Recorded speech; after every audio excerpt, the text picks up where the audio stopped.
राम राम सभी को। फ्रेंड्स, मैं आज आपके साथ कुछ शेयर करना चाहती हूँ जो मुझे बहुत ही अंदर से मतलब हिला रहा था। एक बात यह है कि यार मैंने ना अभी अभी यूट्यूब चैनल पर मतलब यही यूट्यूब पर मतलब यूट्यूब चैनल पे क्या मतलब यूट्यूब पे ही इसी यूट्यूब पे जिस पे मेरा चैनल है एक वीडियो देखा जिनमें एक लेडी थी यार। वो 35 ईयर्स की थी और मुझसे 5-6 साल बड़ी हैं वो। ठीक है। और 35 ईयर्स की थी, उनकी एक बेटी भी है और उसके बावजूद वो 3:30 बजे उठ रही हैं, पढ़ रही हैं और अच्छे से एकदम बिल्कुल मतलब जैसा मेरा चैनल है सेम टू सेम उनका चैनल है। यार मैं उनसे बहुत ही ज़्यादा मोटिवेट हुई यार, सच बता रही हूँ, भगवान कसम। देखो ऐसे होते हैं हम लोग जिस सिचुएशन से गुजर रहे होते हैं उसमें भी हम लोग जो आगे बढ़ते चलते चले जाते हैं, ये ना बहुत सारे लोगों के लिए एक मोटिवेशन का काम करता है। आप देखो जैसे मैंने उनको देखा तो मुझे बहुत ही ज़्यादा मोटिवेशन मिला। क्यों? क्योंकि वो मुझसे 5 साल बड़ी हैं, प्लस 5 साल मुझसे बड़ी हैं। ठीक है। मतलब मेरी एज से ज़्यादा उनके 5 साल ज़्यादा हैं, तो वो समझ लो यार 35 ईयर्स की हैं वो। और उन्होंने बीएड वगैरह सब कर रखा है, सीटेट भी क्वालिफाइड है और उसके बावजूद वो पढ़ाई कर रही हैं और रुकी नहीं यार वो। सोचो तुम यार, बहुत सारी जो औरतें होती हैं शादी के बाद रुक जाती हैं, उनके बच्चे हो जाते हैं तो वो अपने घर के काम काज में। हमें तो ऐसा लग रहा था उनको देखकर कि वो सोसाइटी से लड़ी झगड़ी हुई होंगी, सोसाइटी के अपने घर परिवार वालों से। जो ससुराल वाले होते हैं यार बहुत ही ज़्यादा दबाने की कोशिश करते हैं एक महिला को। जब वो घर में शादी होके आती, दबाने की कोशिश क्या मतलब कहते हैं बहुओं का पढ़ना लिखना थोड़ा ना अच्छा लगता है, बहू केवल घर में रसोई में काम करती अच्छी लगती है, ये वो। बहुत से यार लोगों को मैंने ऐसे सुना है कहते, ठीक है, और सपोर्ट नहीं करते हैं। ठीक है। और इवन मैं आपको बताऊं, मेरी फ्रेंड है रुचि, ठीक है, वो अपने घर में अपना यूट्यूब चैनल खोलना चाहती है तो अपने बच्चों के वीडियोस वगैरह बना बना के डालती थी, तो उसको भी इसको ससुराल में बोला गया ये सब वीडियोस वगैरह यहाँ नहीं चलेंगे। मतलब हालांकि उसको कोई फर्क नहीं पड़ता, वो जो चाहेगी वो करेगी। ठीक है। वो ऐसी नहीं है कि दब जाने वाली। ठीक है। वो बहुत ही ज़्यादा स्ट्रॉन्ग गर्ल है, बहुत कुछ सहा है उसने अपनी अब तक की शादी में। और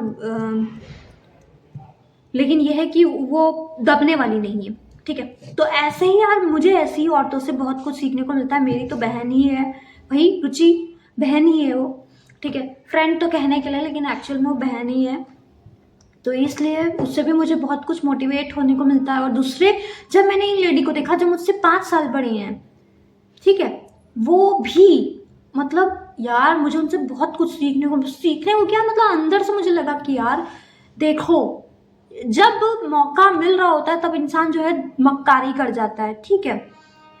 लेकिन जब मौका नहीं मिलता है तो इंसान जबरदस्ती मौके तलाशने की कोशिश करता है। जैसे मान लो उनको मौका नहीं मिला, उनका एक बच्ची हो गई है यार, ससुराल में है वो, है, और उसके अलावा जो है घर में रहती हैं, पढ़ती भी है। सुबह उठ के कह रही है 1.5 घंटा पढ़ती हैं केवल, सुबह उठ के 3:30 बजे से 3:30 से आधा घंटा, यानी 4-5 बजे तक पढ़ती हैं। फिर 5 बजे बच्ची थोड़ी बड़ी है, अब बच्ची को हुए काफ़ी साल हो गए, 3-4 साल, तो वो स्कूल भी जाती होगी। स्कूल जाती होगी तो 5 बजे से ही बच्ची के लिए नाश्ता बनाना, टिफिन तैयार करना, फिर उसके बाद जो है मतलब बच्ची को स्कूल छोड़ना, ये सारी चीज़ें। बच्ची चली जाएगी उसके बाद घर के भी काम होते हैं, दिन भर के काम के बीच में वो अपनी तैयारी कर रही हैं। यार सच में भगवान कसम बहुत ही ज़्यादा मोटिवेशन मिलता है ऐसे लोगों से। और मुझे बहुत ही ज़्यादा ऐसा फील हो रहा है कि इन जैसे लोगों के आगे तो मैं बहुत ही ज़्यादा ब्लेस्ड हूँ। इन लोगों को केवल 1.5 घंटा मिल रहा है पढ़ने के लिए सुबह, और फिर दिन में भी पढ़ती होंगी, ऐसा नहीं है। और एक मेरे पास टाइम देख लो है। तो यही चीज़ है यार, मैं बहुत ही ज़्यादा लकी हूँ, ईश्वर की आशीर्वाद है मेरे ऊपर। और अगर मेरे जैसे लोग, जैसे मान लीजिए मैं हूँ, मुझे तो पता है कि मैं इस प्रभु की ये जो कृपा है मेरे ऊपर, इसका नाजायज फ़ायदा नहीं उठाऊंगी। नाजायज मतलब गलत फ़ायदा नहीं उठाऊंगी मैं। ठीक है। लेकिन मान लीजिए कोई हो जो गलत फ़ायदा उठा ले, तो यार रोएगा, वो बाद में रोएगा, अपना माथा फोड़ेगा बाद में जब उसके पास टाइम नहीं रहेगा। ठीक है। तो वही चीज़ है, मैं बहुत ही ज़्यादा मोटिवेट हूँ, सच बता रही हूँ। देखो एक यही चीज़ होती है यूट्यूब की, आप यूट्यूब के थ्रू दूसरों को मोटिवेट भी कर सकते हो। मुझे 100% यकीन है कोई ना कोई होगा जो मेरी किसी ना किसी वीडियो से जो है ज़रूर मोटिवेट होगा। और मैं भी ये बात खुद के लिए कह रही हूँ कि मैं भी यूट्यूब को देख के ही मोटिवेट होती हूँ। फ्रेंड्स पता है ये जो हम लोग छोटे थे ना, तो हम लोग यहाँ साइंस में एक वीडियो आता, सॉरी वीडियो यूट्यूब करते करते वीडियो ही दिमाग में बस गया। मतलब साइंस में एक ऐसे आता था, विज्ञान वरदान या अभिशाप, एक निबंध आता था कि साइंस इज अ बून और कर्स। ठीक है, तो दोनों चीजें हैं, विज्ञान वरदान भी है, अभिशाप भी है। ठीक है, कैसे? जब विज्ञान की जो तरक्की हो रही है उससे हम लोगों को बहुत सारे फायदे भी मिलते हैं, बहुत सारे हम लोगों को जो है नुकसान भी मिलते हैं। तो वही चीज़ है, यूट्यूब है, अब आपके हाथ में है, आप इसको कैसे चलाते हो। अब यूट्यूब पे खराब चीज़ें देखते रहते हो, मतलब यूट्यूब पे तो दुनिया भर ही, पूरी दुनिया ही आपके हाथ में है यार यूट्यूब के थ्रू, है ना। तो आप यूट्यूब पे क्या देखते हो ये आपके ऊपर डिपेंड करता है। आप विवेक से चल रहे हो या आप जो हो मतलब विवेक से चल रहे हो, या फिर आप बिल्कुल एक धारा बही जा रही है उसमें बहे जा रहे हो, ये आपके ऊपर डिपेंड करता है। लेकिन मैं धारा में बहने वालों में से नहीं हूँ, ठीक है। और इतनी तो समझदारी ईश्वर के आशीर्वाद से, ईश्वर की कृपा से मेरे अंदर है, ठीक है, कि मैं धारा में बह जाने वालों में से नहीं हूँ, और बल्कि मैं विवेक से चलने वालों में से हूँ। ये ईश्वर का आशीर्वाद है कि हाँ मुझे पता है, और कहीं अगर मान लीजिए मैं भटक जाऊँ तो मुझे भगवान संभाल लेते हैं। ठीक है फ्रेंड्स, मैं यही आपसे बस केवल कुछ शेयर करना चाहती थी। उम्मीद है आपको वीडियो अच्छा लगा होगा। Thank you so much for watching this video, thank you so much for being till here. हमेशा खुश रहिए, हमेशा आगे बढ़ते रहिए, हमेशा मोटिवेटेड रहिए। अभी कभी आप डीमोटिवेट हो भी जाइए तो खोल डालिए यूट्यूब, देख डालिए। सब इतने लोग बेचारे सड़कों पे यार संघर्ष कर रहे हैं कि कितनों के पास घर नहीं होता है, वो जो है ज़मीन के किनारे रहते हैं, कहीं झोपड़पट्टी में, कैसी झोपड़पट्टी बना रखी है यार उन लोगों ने। खाने के लिए खाना ढंग से नहीं मिलता है, आंखें अंदर धसी जा रही है। मैं आपको अगर देखो थोड़ा सा लंबा वीडियो और होगा, थोड़ा सा लंबा और होगा, ठीक है। वैसे मैं अभी आपको एंड करने वाली थी इस वीडियो का, लेकिन मैं एक चीज़ शेयर करना चाहती हूँ। देखो मैं जब छोटी थी तो मैम कहती थी कि कभी भी अपने गुड डीड्स गाने नहीं चाहिए। मतलब अगर आपका दायां हाथ कोई अच्छा कर्म कर रहा है तो आपके बाएं हाथ को भी ना पता चले, ये बोलती थी मेरी मैम। लेकिन सिर्फ एक चीज मैं आपको बताऊंगी, बाकी फिर मैं कभी आपको कुछ नहीं बताऊंगी मैंने क्या कहा अच्छा किया। देखो मैं ना मेरे भाई मुझे थोड़े रुपए देता है मेरे खर्चे के लिए, और एक तरीके से देखा जाए तो मुझे फ्री में तो मिल रहा है, मेहनत थोड़ा ना मुझे करनी पड़ रही है उस पैसों के लिए, ठीक है। भाई को मेहनत पड़ रही है, भाई की जो सैलरी आती है उसमें से वो मुझे देता है, बिना कुछ पूछे बिना कुछ कहे वो आराम से कहता है तुम्हें जो चाहिए खाओ पियो, या जो खरीदना हो खरीदो, किताबों के लिए, रूम रेंट के लिए, टिफिन के लिए, और उसके अलावा जो है तुम्हारी जो कुछ अगर कपड़े खरीदने हो तो वो। हालांकि कपड़े मैंने नहीं खरीदे, मैंने खरीदे भी थे तो वो मैंने कैंसिल कर दिए, ऑर्डर किया था वो कैंसिल कर दिया। तो पैसे देता, फ्री में ही मिलते हैं ना। अब मैं सिर्फ एक चीज शेयर कर रही हूँ, जीवन में इसके बाद कभी आप को जो है अपनी कोई अच्छी बात मैं करूंगी तो नहीं बताऊंगी।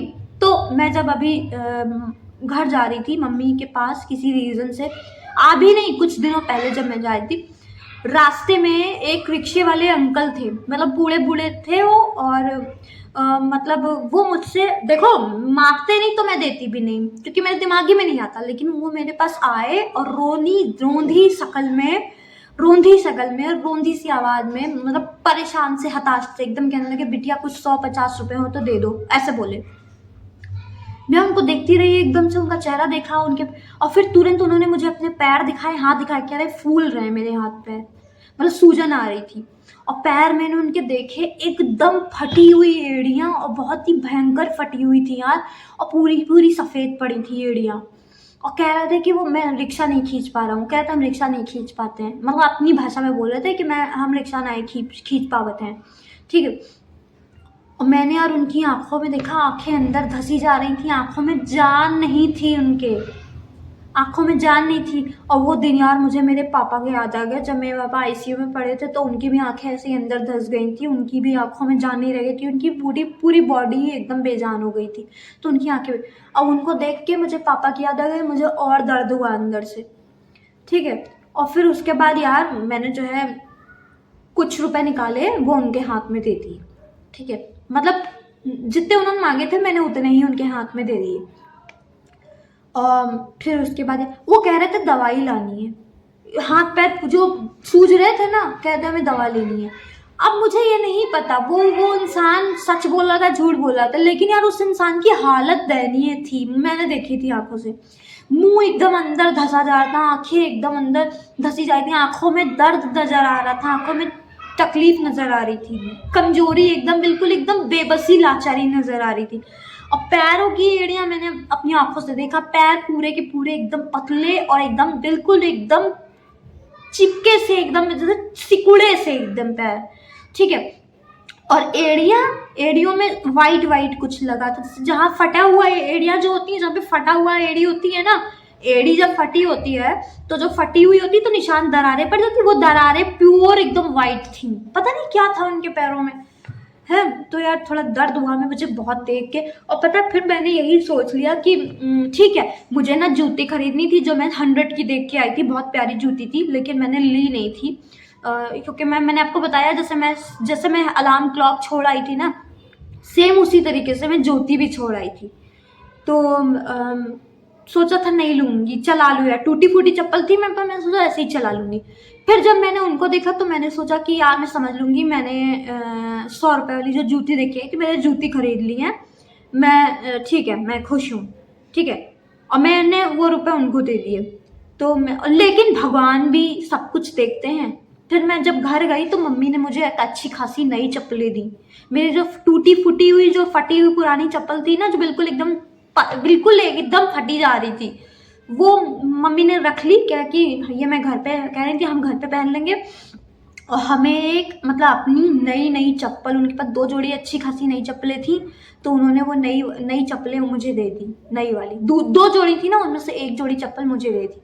भगवान सब कुछ देखते हैं, आपके गुड डीड्स देखते हैं, आपके बैड डीड्स देखते हैं, आपको वही मिलता है जो आप देते हो लोगों को। इसलिए ये नियम है संसार का, पृथ्वी गोल है, घूम कर वो आपके पास ही आएगा। आप इधर से छोड़ोगे, जो छोड़ोगे, अच्छा छोड़ो बुरा छोड़ो, जो छोड़ोगे इधर से घूम के वो आप ही के पास आएगा। तो इसलिए कभी भी किसी के साथ बुरा मत करो, दया रखो यार अपने मन में, आप भी एक इंसान हो, इंसान वो भी होते हैं। और इंसान नहीं भी है तो यार जानवर है, तो जानवर पे भी दया रखो यार, जीव है कि नहीं है, वो प्राणी है, उसके अंदर भी तो आत्मा है ना, जैसे आपके अंदर है। तो इसलिए अगर आप दूसरों के ऊपर दया करोगे तो भगवान आपसे खुश होंगे, भगवान आपका भला करेंगे, ठीक है। सबसे बड़ी बात यह। तो ठीक है फ्रेंड्स, यार इतना बहुत हो गया, अब मैं बहुत बकवास कर लिया आपके साथ यार, बस एकदम मन में आई थी तो कुछ बोल दिया, ठीक है। हमेशा खुश रहिए फ्रेंड्स, अब मैं जा रही हूँ, ठीक है, बाय। राम राम।